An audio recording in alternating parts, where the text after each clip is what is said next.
How's it going, everybody? And welcome back to another edition of the Stupid Questions podcast. Today on the pod, we're going to be talking with Edose Ibadin. He is a professional track runner who specializes in the 800-meter distance and holds the 800-meter record for Nigeria. Awesome guy, was able to run in the Olympics here this last cycle in Paris. Super nice guy. Deep conversation as usual. Really appreciate him taking the time. So without further ado, I want to introduce you to Edose Ibadin. Born and raised on the East Coast? No, surprisingly, I was born in California and then I moved to Maryland when I was like 3. Okay, nice. Do you miss California at all? I guess you don't really remember it a ton. Yeah, I don't remember it for real, so I can't really. My older siblings remember it a lot better than I do. Yeah. Where do you stand in the lineup? Like you're the youngest? Oh, so I'm number 3 out of 4. Okay, nice. What are the age differences?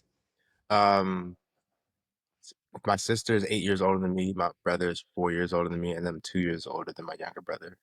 Nice. So you got a good spread. Are they also into athletics?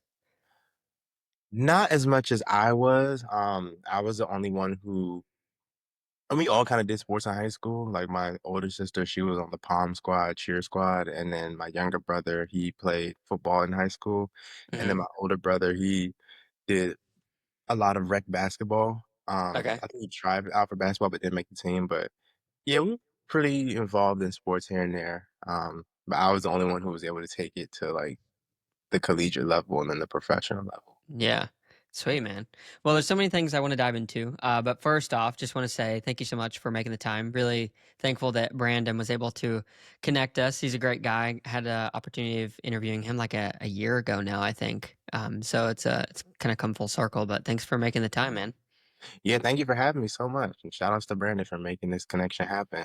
Yeah, he's a nice guy. How long have you known him? Ooh, I'm trying to think how long I knew him. Maybe I think I have followed him for about 2 to 3 years. Okay. Maybe even longer than that. Probably 3 years, honestly. Um, because I'm also interested in mental performance. I saw that that's something that he really does, and Hmm. we actually were able to meet in person last year up in Nashville. I had a race in Nashville last year, and I was able to connect with him in person and meet up and like have a little coffee. So it was Yeah. really nice. Yeah. How was the first initial reaction, interaction with him after following him and then getting to meet him face to face? Because we followed each other for a little bit and like DM'd back and forth, and like I Yeah. attended some of like his webinars and stuff like that. But it was really cool to finally meet in person, and we just able to chop it up. And um, like I've done video calls like this with him in the past as well before meeting in person, so it wasn't like Yeah. super awkward or anything like that. Yeah. Um, but yeah, it was definitely cool to finally just meet in person, face to face, and just see, me in person who I've been talking to on the internet all these years. Yeah. Yeah. For sure. So for you, mental performance is obviously, like you're saying, an important piece of the puzzle. When did you first come to the realization that this is something that you wanted to focus and work on as well? So it's two parts. So I knew that track was always a mental there was always a mental battle within the sport. Hmm. And I think around 2020 was when I really started to take it a lot more serious. Because I always kind of been a positive person and an optimistic person, but I think just actually taking the time to train my mind like I would my body, Hmm. that intentional training didn't happen until 2020 for me. And as I was doing it, I realized, okay, if I can do this for myself, let's try to do this for other people. So I was just sharing information and things that I had learned along the way of this journey and learning. And then some people, it resonated with some people, and other people it didn't resonate with. Sure. But yeah, I was just sharing what was learning. So what are some of the like key learnings that you have found to be the tools in your belt as you move forward with such a profession? Yeah, definitely self-talk. Like the things we say to ourselves is extremely important. And for me, I always kind of, I was going to say always kind of, but there were times where my self-talk is normally really positive, but then obviously there's times where it can be negative as well. And I Mm. think the more intentional I became with the practice, I was able to catch the negative ones a lot easier, and so it would happen less frequently, one, and two, the the counter of a positive thought to that negative thought was a lot quicker as well. And Mm, then another one, this is kind of like my own personal philosophy, but just being yeah. your biggest fan and being your biggest cheerleader, because sports can get very lonely. Mm, If you're gonna only wait on people who cheer for you, then you're gonna be in trouble because people have life to live and everyone's in their own world and everyone's mm. focusing on themselves. So it's important to be able to clap for yourself along the way. And it doesn't mean that don't accept applauses or anything like that, but definitely just learn to clap for yourself every step of the way and celebrate those small micro wins and those small consistencies. Um, that will help you stay motivated and stay consistent along the way. Yeah, being able to not put too much stock in the positive or negative reinforcement that people give, I think is important for just maintaining not necessarily stoic, because I think that you, like you said, you have to take stock and excitement in the small consistencies and the wins, but it's always been a struggle of mine to be able to maintain a level eye whenever people get involved with positive and negativity Yeah, I mean, feelings. I think for me, a great way because before I used to have trouble like accepting compliments, especially when it came to my running. People were like, "Oh, Hmm. you did such a great job! Oh, you're so fast!" And I was like, "Oh, no, no." And To then write now it I just off. say thank you and keep moving. Like it's kind of just rubs off the tongue now, rubs off the shoulder. Like, and I think too, like if you live for all the compliments, the negativity is going to drive you insane. So Hmm. just not getting too high or too low of those things and just, keep stacking those wins, keep stacking the compliments. And I think when you're able to be your fan and compliment yourself so much, you don't really need the validation of other people to validate, who you are as a person or your Hmm. ability, whether it's on the track or the field or just any facet of life in general. Yeah. Well, that leads me to my favorite question, like asking on this podcast, and it's a third person question. So my question to you is, who is Edose? That's a good question. Um, who is he? I think he is someone who takes his craft extremely serious. I think he is someone who is very resilient and consistent. And I think he is someone who isn't afraid to take risks, even though he can take very calculated risk and sometimes can be in his own head about it. Hmm. I think he is someone who even gets a little anxious at times. Hmm. And I think he is someone who handles pressure really well, but is also able to rise to the occasion. And he has this level of confidence to him that's not really loud, but it's there. And it might come off as like self-doubt to some people because he's afraid to show it or he's afraid of being perceived as arrogant. But deep down, he's definitely really confident in himself and his abilities. And I think for him, it just takes some time to get it going. And once he does get it going, then it's full speed ahead, fires, whatever, all fire, the All guns cylinders blazing, firing. all Yeah. cylinders fire. There we go. Yeah. Yeah, yeah, yeah, yeah, yeah. Yeah, and I think also he's someone who enjoys his friends and family and Hmm. someone who loves playing video games and reads a lot in his spare time.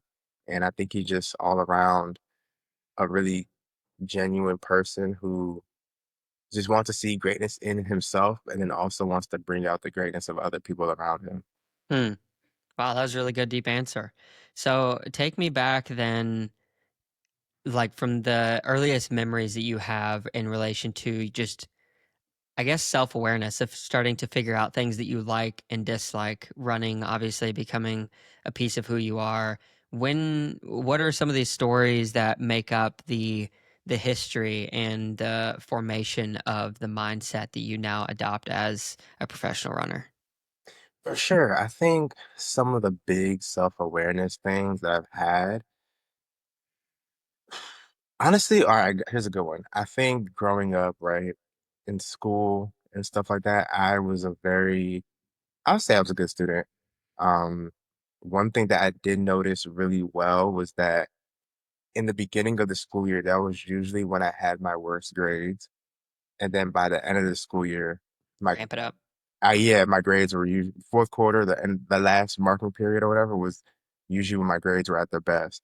And I think that taught me that sometimes it just takes time for me to like adjust to things, but once I get used to it and get it going and find a rhythm, Mm. I can excel and do really well. And I've noticed that also in um my running as well. Just, the beginning of the season, my performances might not be there quite yet, but then as it gets going, um, I start to get better and better. And then also even college was the same way. My freshman year in general was probably my worst year. And Yeah. a lot of people they say freshman year is supposed to be your easiest year. For me, that was not the case. Mm. And then my senior year actually was my best year. So Nice. it just goes to show that I tend to start slow and it with that initial adjustment, once I'm able to get over that initial adjustment and hump, a lot of growth happens and I have like exponential growth and I just get my footing and get my stride going. Mm. Yeah, interesting. Yeah, I like the mentality around start. I mean, not necessarily slow, but at a steady pace and ramping up throughout. I mean, especially in sport, I'm sure that that would have a lot of advantages running the 800 or any race, really. But having that for anything in life, because yeah, it's like you know at the very end how much you have left, and you can kind of empty the tank. And it always feels good to empty the tank and finish on a high note rather than fading. Exactly, exactly. And I think for me, I think just being consistent in doing that helps a lot. And I'm the type of person where I don't really give up easily. And so like when people are getting tired and they want to give up, I'm like, no, let's keep it going, let's keep pushing, Hmm. let's do this. And I notice not only this in running, but just in my life in general, like being able to stick certain things through, I usually see high reward, high return later down the line. It might not be, 1 year later, it might not be 2 years later, it might be 5 years later. I think that's one big advantage I really have is that I'm really patient and I really enjoy the journey of trying to get better. And then once I do find my footing, it's a wrap. Mm.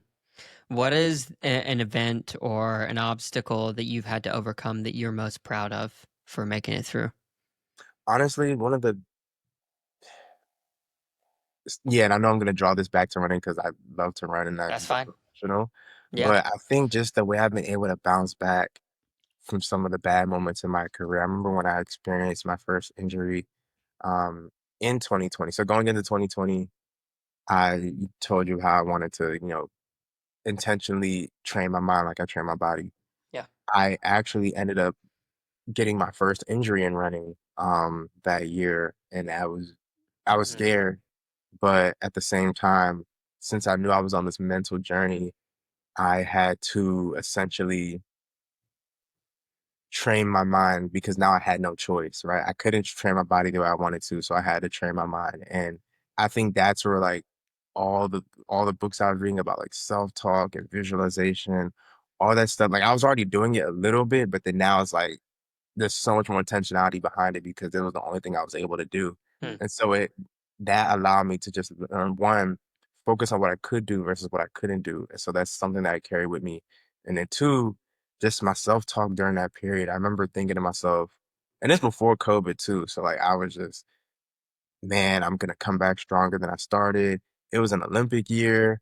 I Hmm. was extremely terrified. Like I was like, I don't know what's gonna happen. I remember having to go get an MRI. Never had to get an MRI in my life. That's still the only MRI I had to this day. Wow. And I'm just thinking to myself, like, what is going on? Like I'm just someone who I thought I had never gotten injured. I've been running at that point for like 10 years. And so never had any major injuries or anything like that. And I'm just thinking to myself, like, what is going on here? Mm. And I remember I downloaded this app called Affirmations that you can like customize affirmations that you can put and it'll send you reminders of it every day at a certain time. And one thing I kept reminding myself was I'm gonna be a lot stronger than I was before this setback. And I kept telling myself that over and over and over. And then once I was all in the clear and able to run again, I just felt an immense level of gratitude that I'd never felt before for running. And I was just like, I'm just so grateful that I can run pain free. And granted, there was a little pain here and there, but like I was just so glad that I can run because when I had the injury, I couldn't even run a step like without Mm. any type of pain or compensation or anything like that. So just being able to run pain free, I was extremely grateful. And then COVID hit, right? and the whole world shuts down.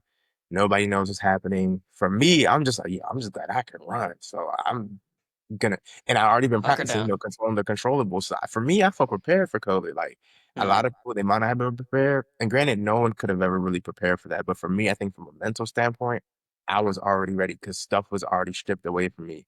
And then now that I'm able to do what's not stripped away from me anymore, I'm gonna make the most of it and make the most of this situation. And one thing I told myself too was that someone's gonna win from this. Might as well be me. And so I ended up PRing that year too, ran a huge PR during that COVID period. And I was just really proud of myself for that and just the way I was able to bounce back from that injury. And it just showed me that what I'm really capable of and I can bounce back from injury. mm, And yeah, it was a really good feeling. And then another one too was just so I didn't make the Olympics that following year. I thought I was going to, but unfortunately I didn't make it in 2021 even when it got delayed and the extra year of training, all that mhm. stuff, didn't make it. And was just kind of like on a plateau for a couple years. And then thankfully I had ran fast enough to then make the Paris Olympic team. And so that was another one that I'm really proud of because it showed me one, how bad I actually wanted this, and Mm. two, just the power of showing up. Just I kept showing up even when seasons weren't ideal, even when races weren't going my way.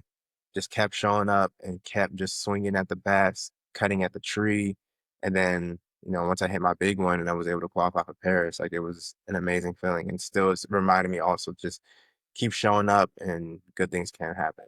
Mm. Thank you so much for sharing that. That's really interesting. The persistence mindset, the continuing to be as consistent as possible and pushing through. Do you think that that is something that you were born with, nature, or is it something that even from a young age from your family that it was more of a nurtured aspect of who you are? I think it was a nurture more than nature. I think it was probably 80% nurture, 20% nature. My parents are very consistent people in general, and seeing that, like that was a good example for me to mold after and like come from. And then I think track definitely honed that consistent um attribute as well, and just that persistence, just being able to go to practice every day, day in and day out, and just put in work constantly, that helped a lot. And then going to college and becoming more disciplined helped a lot. But yeah, it was definitely more of a nurture thing than a nature thing for sure. Were your parents always supportive for your running career, like from high school going into college, and then you're going to do this as a professional? I remember I was reading one of your Instagram posts. You said in 2012 you were watching the London Games and you decided, like, this is something that I really want. So, was that the moment when you decided, I'm going to do this professionally? And then what was the family's reaction as you started to push into that foray? Yeah, so my parents weren't super, super support. They supported in different ways, right? Yeah. I think they were supportive in high school and college. So background, my parents are Nigerian, and for those who don't know, Nigerians are very education first. And so, yeah, they really like hammer that down. And Hmm. so they were definitely like, it wasn't a matter of where, if I was going to college, it was a matter of where. And I was gonna go to college no matter what, regardless of whether I ran track or not. But I think they were supportive in ways of like, taking me to practice, picking me up from practice, you know, asking how races went and stuff like that, taking me to races, things like that. And then in terms of like the professional world, not really, just because they didn't really understand it. They didn't understand what it's like to do track professionally. And so I think the support was there in some ways, and in other ways it wasn't, but I think the ways that it wasn't was just due to not really knowing or having the information. And honestly, they just wanted me to be safe. Yeah. Safe. Be able to make a living. Yeah. Yeah. How important is it, or was it, and is it for you to feel like your parents, but specifically your father, is proud of you? Say that one time? What does it mean for you? Like, how important is it for your parents, but specifically your father, to feel proud of you? Oh, it's definitely important. They've done a lot for me, and it's yeah, it's important for sure. I think, they've done a lot for me, made a lot of sacrifices. They sacrificed coming from Nigeria to here to create a new life for me and my siblings, and Hmm. just, you don't want those sacrifices to be in vain. And so I remember when I got my scholarship to school, I really felt as though my parents were really proud of me because growing up, it was always, college is expensive and you're gonna have to do this and do that. And so Mm. that for them not to have to pay for school, it was definitely like, Huge weight off. Yeah. they did it. Yeah, Yeah. Yeah, that's phenomenal. So, who do you think that you're more like, your mom or your dad? that's a good question. I mean, I look more like my mom physically, Uh-huh. um, but I, uh, I think yeah, that's a good one. I definitely have both qualities in them, but I do think I probably take after my mom just a little bit more. Hmm. Is that something that you would have pinpointed as the same, like you being more like your mom when you were younger, as to compared to where you are now as a man? In some ways, yes. Um, but because like I said, both of my parents are like super duper consistent. But Hmm. I do think the work ethic that I have, I think that part comes from my father. My father is a very hard worker. Like Hmm. growing up, he worked two jobs at times to make ends meet, and just seeing him grind and hustle through and having almost like not that no days off, but just like being able to stack those days of work definitely showed me like it's important to put the work in. And Hmm. I was able to adopt that same mentality for track. So it's funny now because like when they see me running all the time, like, wow, you don't take days off. And I'm like, when it came to school, where y'all don't let me take days off. Yeah, that's totally true. Yeah, it's interesting. It was surprising to me growing up, um, because when I was younger, I definitely was more like my mother. And I don't know if that's the same for all males, who grow up in with a mother father like situation, traditional family. But when I got older, I started to become less like my mom, so a little less and extroverted, a little more introverted. Just the way that I worked was definitely a little bit more keeping to myself, and I find it curious to ask that question to people because it's always interesting to see like which way do they gravitate as they get older, because I didn't think that that actually happened. I mean, I knew I would, go through puberty or whatever, and that's kind of all what teenagers are thinking about. But as far as like the mental development and the way that we attack life is definitely different, and it's always Sure. interesting to me. Yeah, there are some, because there's even some things where like I be saying to myself, I'm like, dang, I sound like my dad, or dang, I sound like my mom. Hmm. Like, oh my gosh. Yeah. Yeah. Do you think that you spend more time in your head as an analytical person or more by feeling in your heart?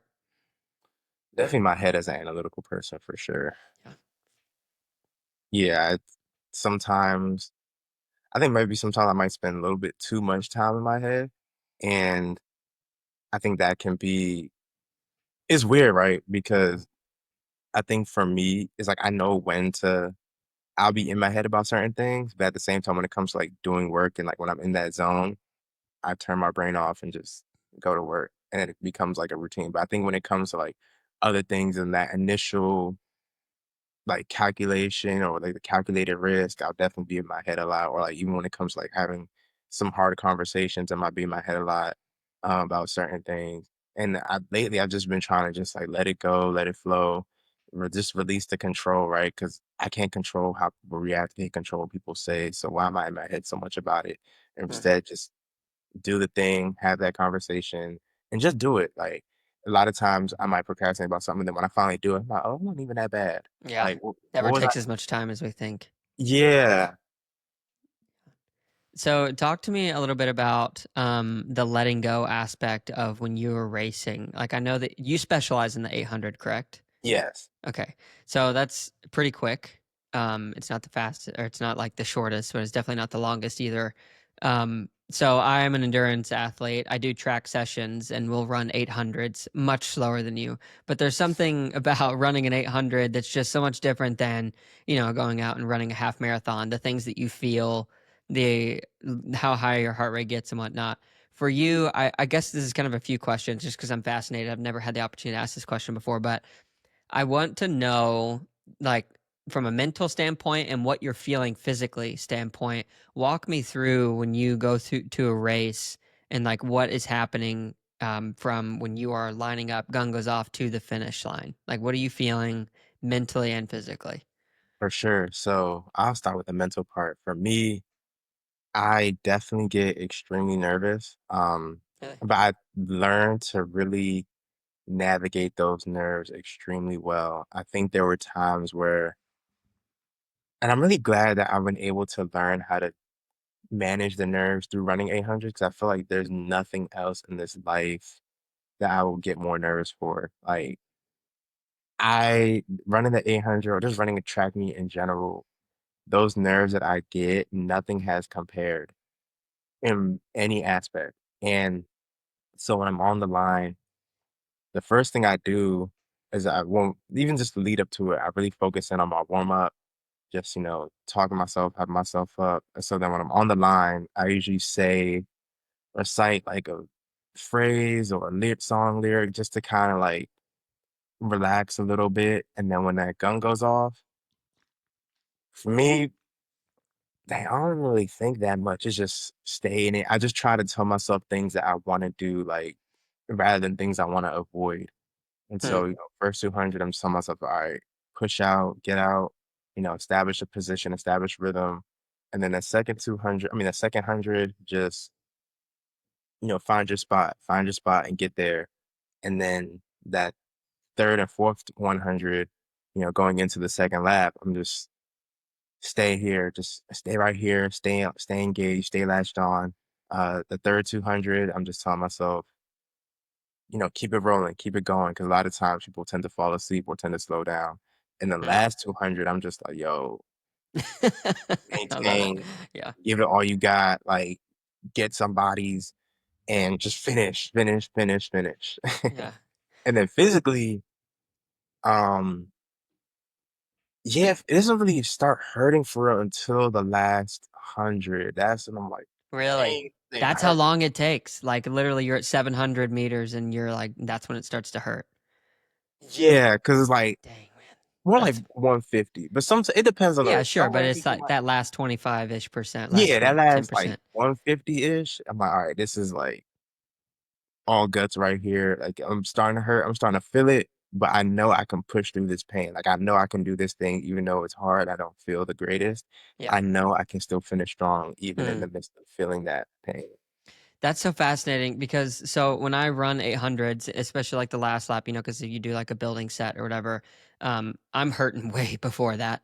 But it allows me like when I feel the pain, I have like that ideal level of whatever threshold or tolerance or where I can push and where what's too hard or too fast. But for you, if you're going into this with the first 650 meters or 600 meters, whatever, where you're not feeling a whole lot, how do you know if you're going too fast or too slow? Like if all you have is leg speed to judge by. Yeah, that's the thing. Cause like since every race is different, there might be some races where I might feel it after 400. I'm like, yeah, that was Mm-hmm. a little, Was a little or hot. Yeah. yeah, that was a little hot, or even if like we're going too slow. Thing is, the 800, it's gonna hurt regardless of how fast or slow you run it. So Yeah, like, sure. I think even when we come through a little slow, there's always gonna be some type of pain. I think from a mental side, that panic can set in, and because of that panic, then physically it turns into pain. Hmm. And and this is even from the slow races as well. It's just when we're too slow, it's like, oh snap, let me just try to finish it in. And like sometimes all you have left, even if you're too slow, is just a certain amount of speed, and that still might not be it still might be painful. So yeah. So when you broke the Nigerian record, I think this is what 2023, correct? Yeah. When you broke that record, were you feeling pain earlier or later? I was definitely feeling it later for sure. But I Yeah. think that race specifically, yeah, I was on fire that day. But Yeah. What attributed to that? Tell me what you were gonna say. yeah, I think just I was ready, one, physically and mentally. And for me, it was just went into that race just trying to win the race. And that's exactly what I did. And that race didn't hurt until maybe I'll say like the last 50. But I think at that point for me, it was just maintain my form, just focus on what I can control. Because a lot of times before the pain sets in and I'm trying to fight somebody off, and I'm so focused on what the other person is doing. So for me, I just try to let go of control of trying to like dictate what other people do because I can't control what they do. I can only control what I do. Yeah. And so when someone is running up on me, it's like, how do I respond to this without trying too hard? How do I respond to this without tensing up and panicking? And Yeah. for me, it's just almost like a detachment. Like, all right, I'm letting go. Like, I want to win this race, but I know if I hold on to the thought of like losing, I'm not gonna win this race because I'm gonna tense up and panic. So it's just letting go. And it's not saying, oh, I don't care if they beat me or not, but it's more so like detaching from the outcome of Yeah. winning or losing. So I just try to focus all in on the execution of what I want to do in those last couple steps and those last couple meters, Hmm. because ultimately I can't control how fast someone kicks. I can't control how fast the next man is closing or how they're moving down the track. I can only control what I do. Yeah. Yeah, it's so interesting too because with some experience I have with racing, and I've seen it in lots of videos with the finish line. If whoever's in front shows like some sign of distress or whatever, it like directly fuels that competitor behind you, and it's so fascinating because for all intents and purposes, especially with the distance that you are racing, the difference between first and last is at most, assuming everybody didn't no one tripped or anything, like you're talking a second or less sometimes, hundredths of a second. When you get to the Olympics, thousandths, millions of a second. Everybody's relatively the same, but whoever can like stay stronger mentally there at the end seems to really be what like turns it over. And that always fascinates me because I'd rather be coming from the back than leading. And then that last, I think of Ingebrigtsen, like at that last second, just boom, you get taken over, and it's like that sucks.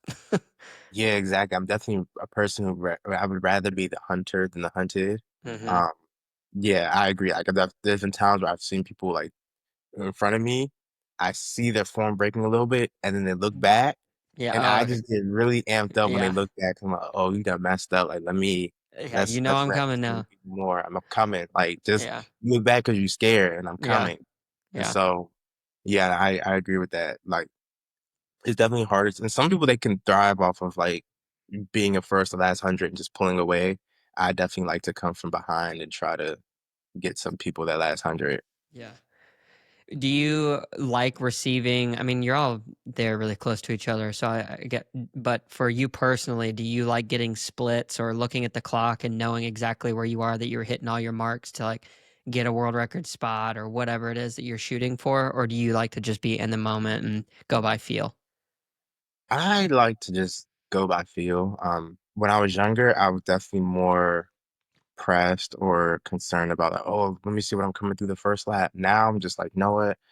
Let's just win the race. And for me, as long as I'm able to maintain some form of contact, I'll I'll be fine. And then sometimes even go by feel because some people they might go out too fast and it's like, all right, yeah, I'm not ready for that. But Yeah. as long as I'm able to maintain contact and I'm within striking distance, I know I'll run fast. Especially at this level, like everybody is fast, so everyone's trying to run fast. So Yeah. just maintaining that contact for me is everything, and just go by feel. I try not to look at the clock sometimes when I run, especially coming through like wherever the clock is. Usually it's like to the left of the track. Hmm. Um, just so I don't like get in my head like, oh crap, we're coming through 50 points. This is fast.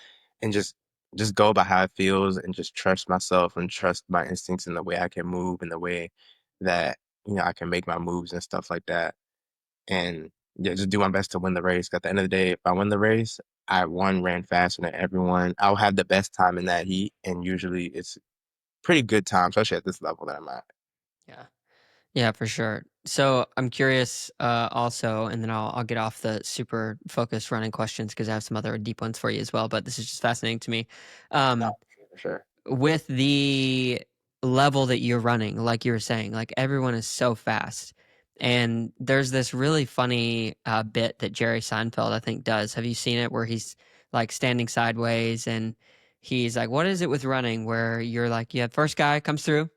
And then the second, third, fourth guy, never heard of him. And like you're talking about like this super short distance. For all intents and purposes, these people are exactly the same. Somebody's got that little bit extra forward lean, but that's really tough. And I can only imagine that that has such a mental play on people. For you come through first, second, and third, they're right there. Fourth is like, yeah, just this much behind, but then no one ever remembers their name because they didn't get the medal or whatever. And I mean, it is what it is. That's how the system's set up. But it's kind of unfortunate because those four guys, depending on, I don't know, whose shoe was slightly tighter, who had a better kick for a half a second, like whatever it is, that can play like a mental game on you. So how do you deal with that? Yeah, it's definitely hard to deal with at times. I think for me, I try not to like get so caught up in oh who to be remembered and stuff like that. I feel like I'm one of my own biggest fans, and so I'll just try to be the best runner that I can be. I'm not really too pressed on like trying to leave this huge lasting legacy that I'll remember forever. Granted, it'll be nice, but I think it just shows one, like especially how races are determined by like that little bit. It just one thing I practice a lot is just running through the line. Like no matter how tired I am, always run through the line because you never know who's coming, Hmm. right? So just being able to constantly run through that line, and it just shows like the difference. The small fraction of a second is the difference between first and fourth place. And first place can get all this money, get the big contract, and fourth place can walk away with nothing, or first place can make the Olympic team and fourth place gets nothing, right? So it's pressure, but also that comes with the territory. And I just try to do my best. As long as I do my absolute best, I'm not gonna be too sad or granted, y'all be sad in the moment because it's like, dang, I wish I won, but Yeah. I won't like be too hard on myself because I know I gave everything I had. Hmm. So you obviously believe that there's more that you can develop to become. What do you have set as your goal, or what do you believe you can be when it comes to running?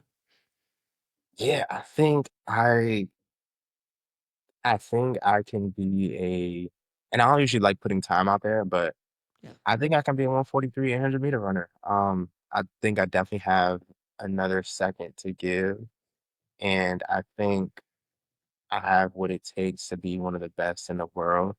Um, Granted, I know globally in general, I am one of the best in the world, but I think there's levels to it, and I think I have another level that I can tap into, and I think there's more races for me to win, and I think that like from a training perspective, just making sure that I'm doing everything that I need to do, both aerobically, anaerobically, eating right, sleeping right, and just putting myself in a position in the race, right? I think that's really one of the biggest things in the 800 is just positioning is everything. Like you can run fast all because you're in the right spots, Hmm. right? And just learning how to put myself in the right spot and going from there. I think I can be a better racer essentially. So I think those are some things that I can become. Yeah. What, just for my own ignorance, I'm curious, like what is a good position? Like what are you shooting for?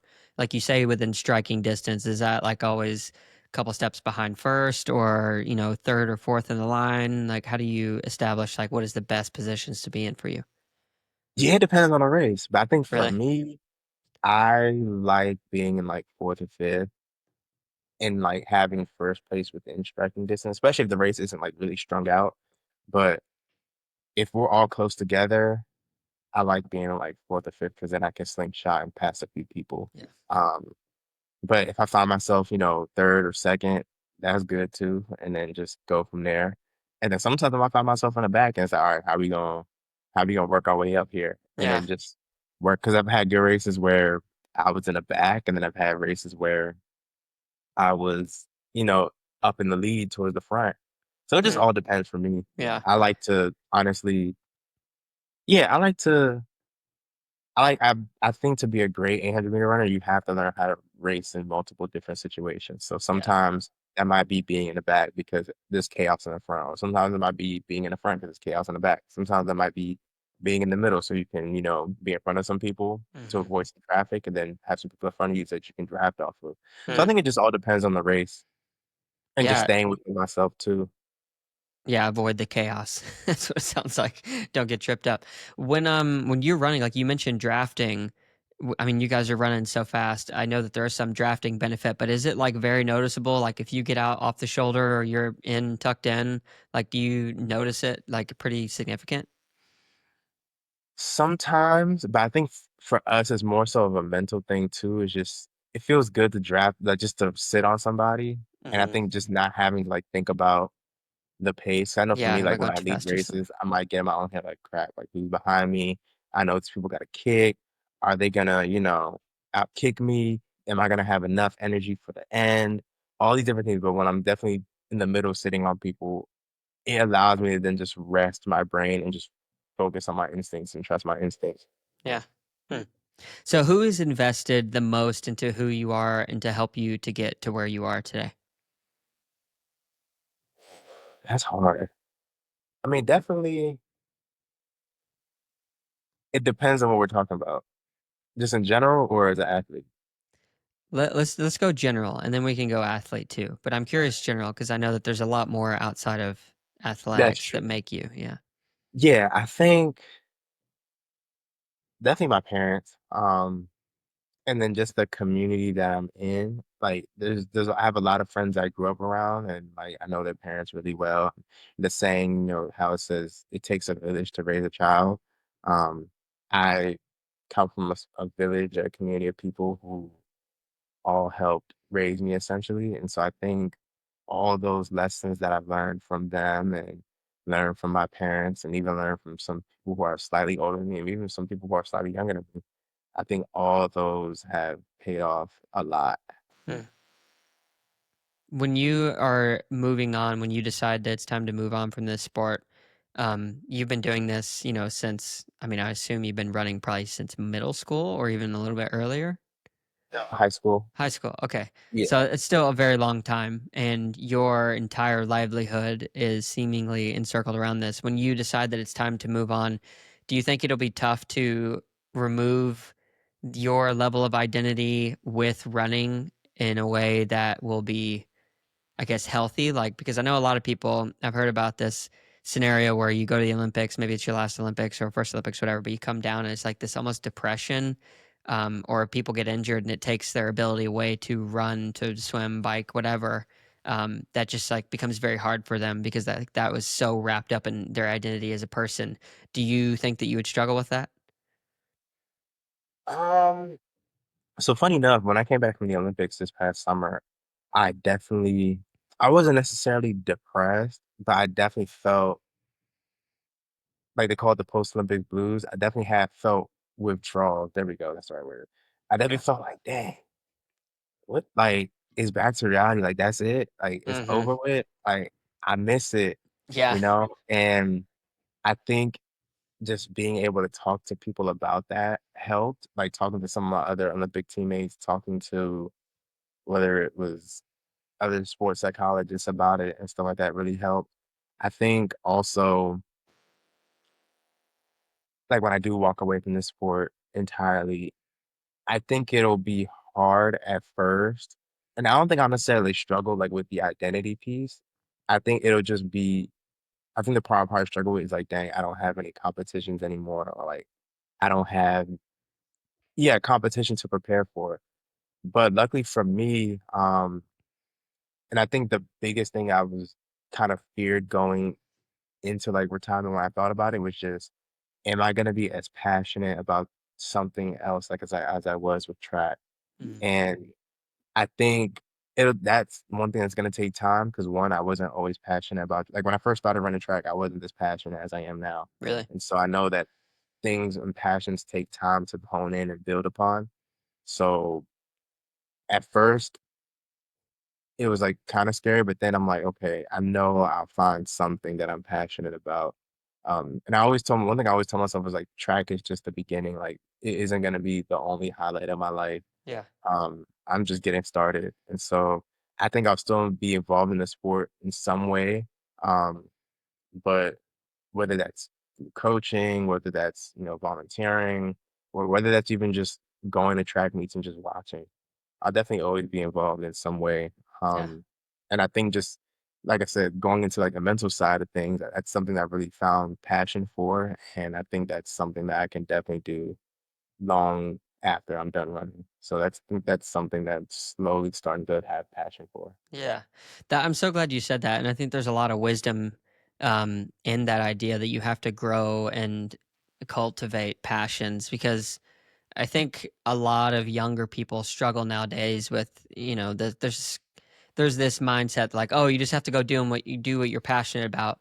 But being able to decipher and understand what's the difference between like a true passion, a love for something, and like an infatuation, quick flash in the pan situation can be hard. And the only way that you can figure that out really is by giving it some serious cultivation for a while to see if you do truly love this thing or if you're going to walk away with feeling, oh, you know what?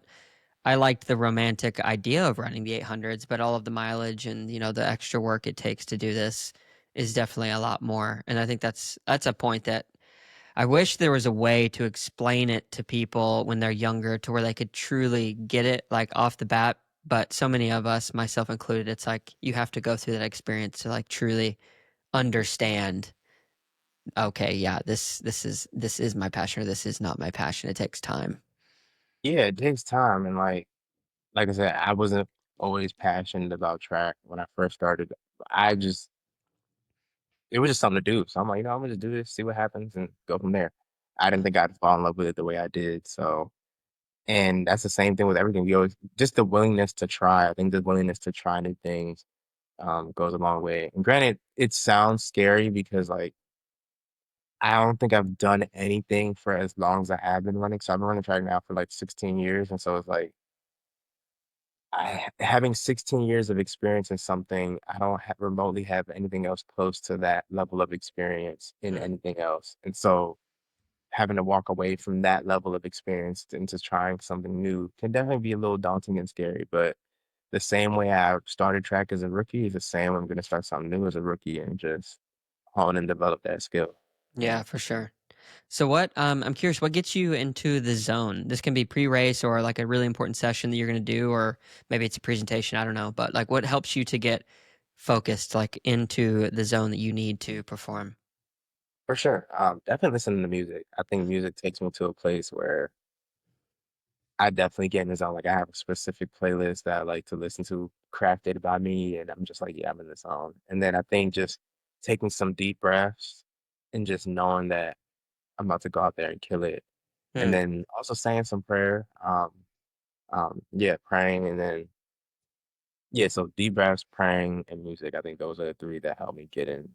into that zone. And then just that and then also for me too, the preparation. So like it's not a moment where I just "All right, I'm in the zone, but like the work that I do behind the scenes is helping me get into that zone. So the process of getting to that zone isn't just like a 1 hour thing, but it's a through the repetition and the process of getting in that zone. Hmm.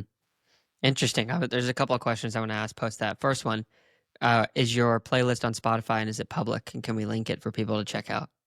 Dang, no, that's on Apple Music. I'm sorry. Do what? It's on Apple Music. Oh, well, that's okay. Is it public? Can people find it and listen to it? Or is I it don't just your stuff? I think it's just mine. I don't think it's public. I'd Okay. have to check. Okay. Well, I may bug you for that. Second piece of that question. You said you pray. What do you pray for?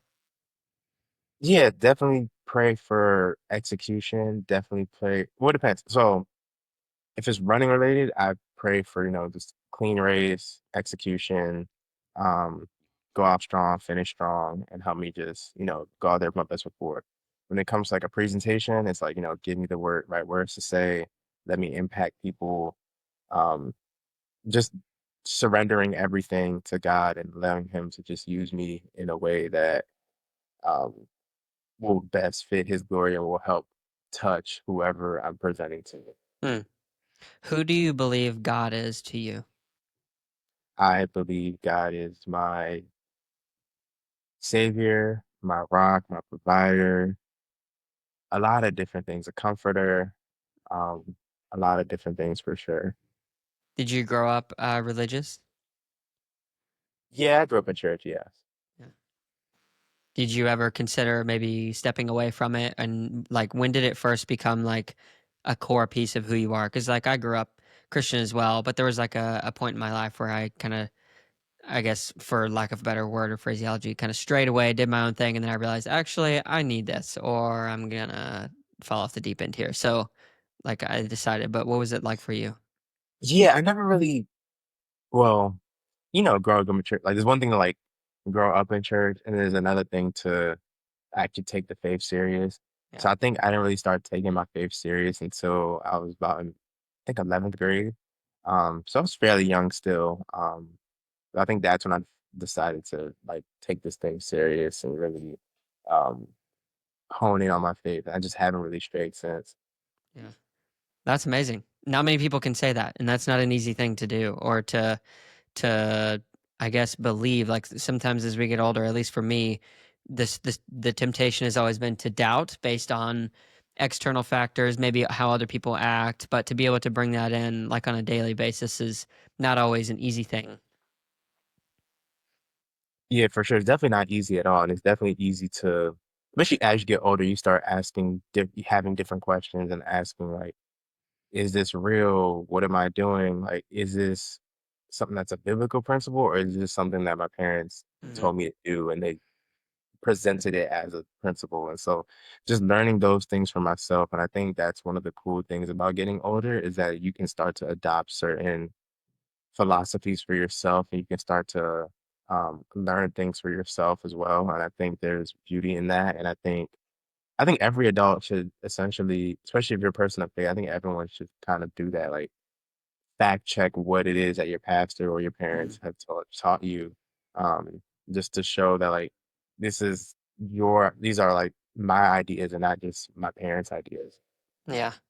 Yeah, if somebody was is listening to this conversation and they're coming to like the realization like, huh, wait, why do I believe what I believe? Is it because my parents are, or is it, actual stated truth?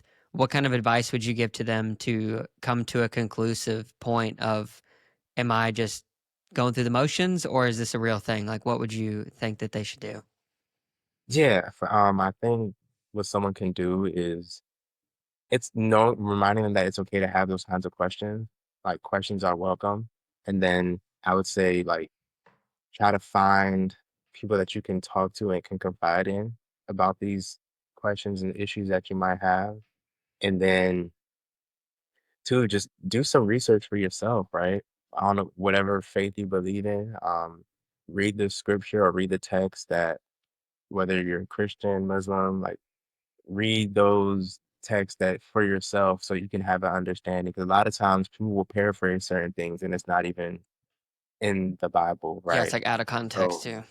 yeah, or and out of context, exactly. So really just do the research for yourself. And then any question you have, definitely talk to people who you admire and aspire to be like, and just sit down with them, ask them questions, get their opinion, and then you can kind of form your opinion based off of those things. But definitely do stuff for yourself, like research for yourself, Hmm. read the Bible for yourself.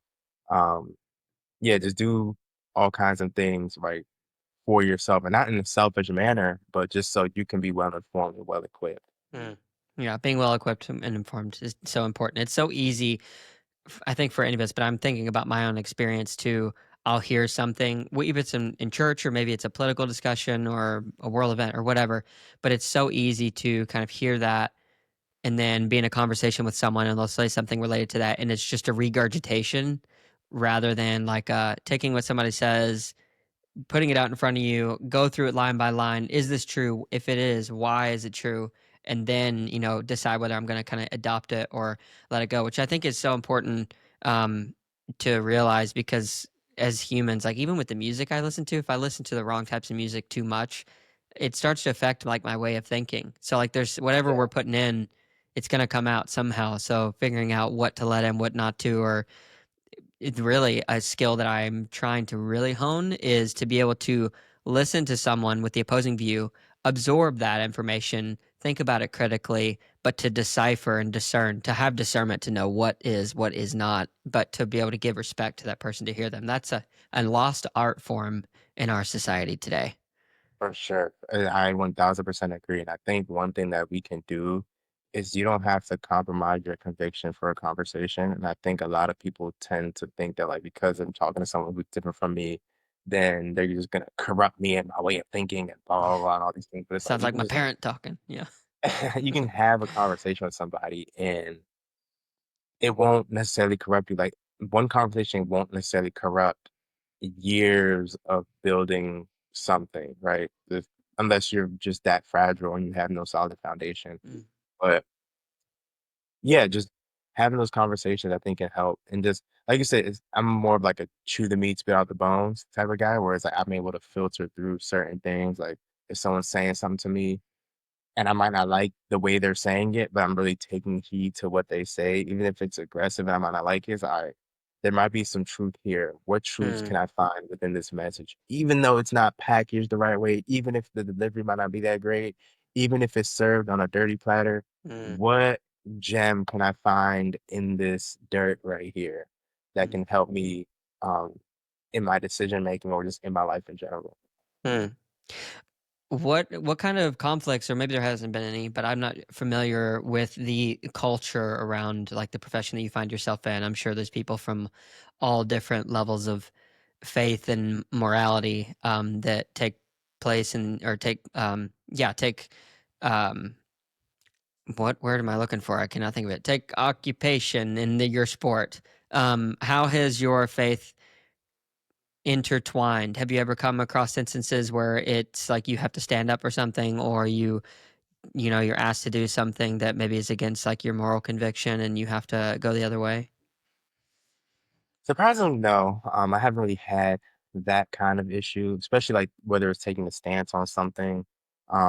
I think in college it was like, oh, let's do this thing here, or like let's do this drug, or let's, Mm, drink this drink. And I'm like, ah, no, I don't feel like it. That was probably the only thing I had to do. mhm, But as a pro, I haven't really run into any crazy things where I feel like I had to stand up for what I believed in and stuff like that. I mean, I'm definitely very cautious of like what I put out on the internet, not only just because of like my faith, but just in general. I think there's digital footprints and I ain't got time to get canceled for something I said 10 years ago. I don't have time for it. So me, I just try to just put out, encouraging and uplifting stuff. And that's on my social media now is just really, I'm not gonna say it's dry, but there's not really much to me.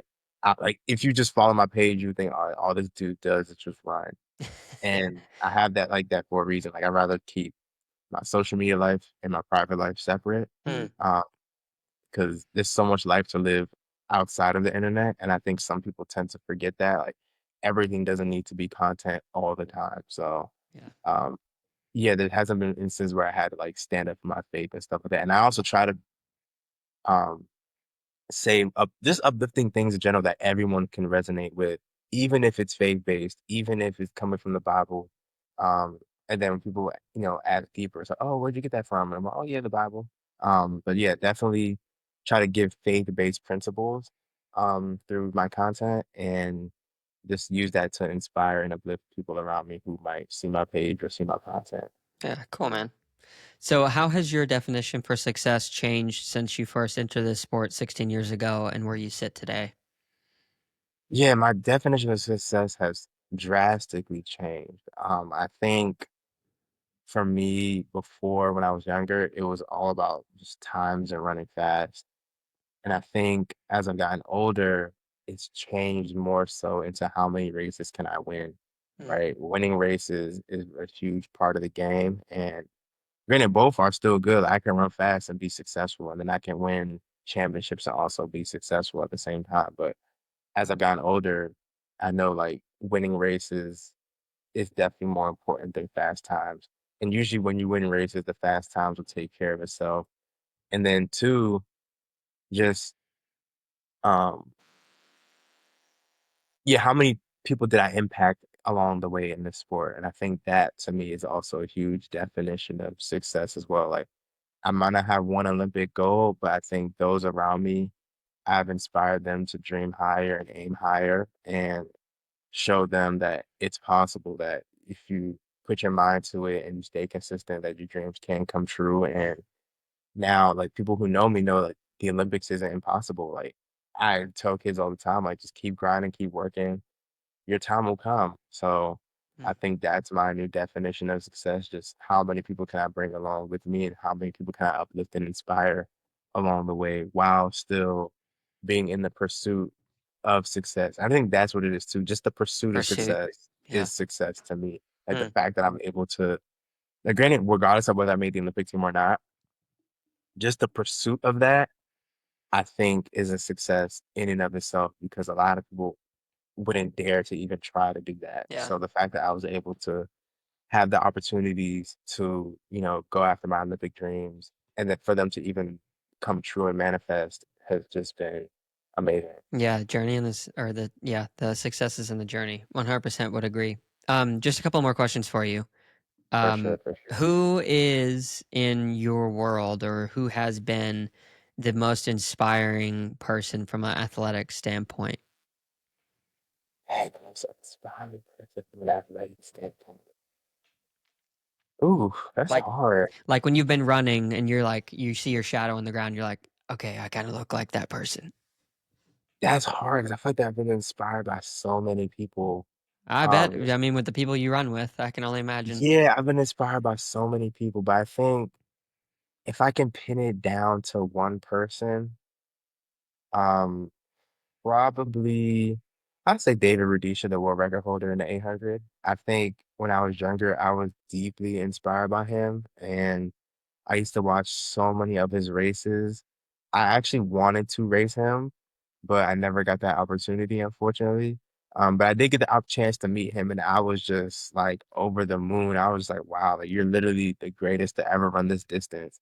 And so just seeing how he was so dominant in his races was super inspiring. And I'm just like, yo, this dude is on 10. Like he has it figured out. Like he's not losing. And even just before, like when he broke the world record, he went out. He was the type of dude who used to go out hard and just stay in the front and just win.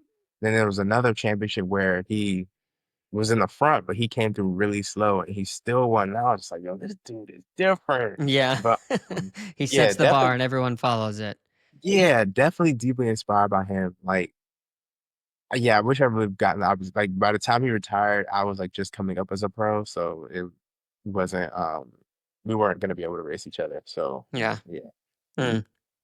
Well, I guess I was going to ask you for a piece of advice, but I think you really gave the greatest piece of advice for anyone looking to really go after anything. It's like find the success through the journey. Like you have to be passionate about it. You have to love it. You have to be consistent. So I don't think that unless you have some other piece of advice that you just have hanging out that you want to share, I think that that's probably like just so beautiful.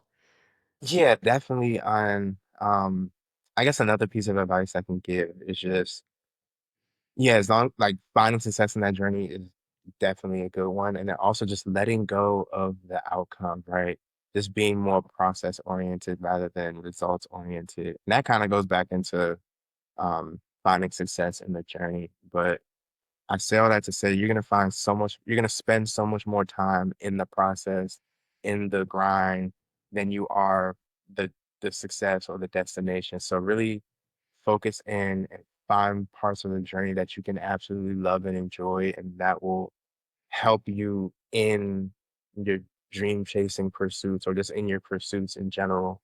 Because there's beauty in the process, there's beauty in, getting better. Like there's so much fun. Like I look back on my own track career and I'm like, man, I love, you know, how far I've been able to come and just putting in the work. So yeah, just continue to put the work, love the work more than the results, and good things will come. Beautiful.